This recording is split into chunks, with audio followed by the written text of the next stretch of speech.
महाराष्ट्रात पुढील 3 दिवसात उष्णतेची तीव्र लाट येण्याची शक्यता असून राज्याच्या अनेक भागामध्ये तापमानात मोठी वाढ होईल असा इशारा भारतीय हवामान विभागाने दिला आहे। पुणे हवामान विभागाचे शास्त्रज्ञ सकाराम सणप यांनी दिलेल्या माहितीनुसार मध्य महाराष्ट्र आणि मराठवाड्यातील काही भागात तीव्र उष्णतेची स्थिती निर्माण होऊ शकते। या पार्श्वभूमीवर हवामान विभागाने अनेक जिल्ह्यांसाठी येलो अलर्ट जारी केला आहे। महाराष्ट्राच्या अनेक भागात तापमान आधी 40 डिग्री सेल्सिअसच्या वर गेले असून काही जिल्ह्यात अत्यंत धोकादायक पातळी गाठली आहे। राज्यातील सर्वाधिक उष्ण शहरामध्ये अकोला आणि नंदुरबार यांचा समावेश असून तिथे 45.3 सेल्सिअसपेक्षा जास्त हवामानाचा पारा आणखी वाढण्याची शक्यता हवामान विभागाने वर्तवली आहे। उष्णतेच्या लाटेची तीव्रता पाहता उत्तर आणि मध्य महाराष्ट्रातील काही भागांना येलो अलर्ट देण्यात आला आहे। पुढील 5 दिवस हवामान कोरडे राहण्याची शक्यता असून पावसाची चिन्हे अजिबात नाहीत।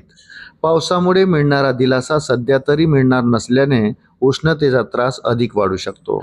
वाढत्या उष्णतेमुळे उष्माघाताचा धोका वाढला आहे। विशेषतः मुले, ज्येष्ठ नागरिक, उन्हात काम करणारे कामगार आणि आजारी असलेल्या व्यक्तींनी अधिक काळजी घेणे आवश्यक आहे। प्रशासनाने नागरिकांना खालील जबाबदारी घेण्याचे आवाहन केले आहे। दुपारच्या वेळी अत्यंत आवश्यक काम असल्याशिवाय घराबाहेर पडणे टाळा। भरपूर पाणी प्या आणि शरीर हायड्रेटेड ठेवा। हलकी सुती वस्त्रे परिधान करा। थेट सूर्यप्रकाशात जास्त वेळ राहणे टाळा।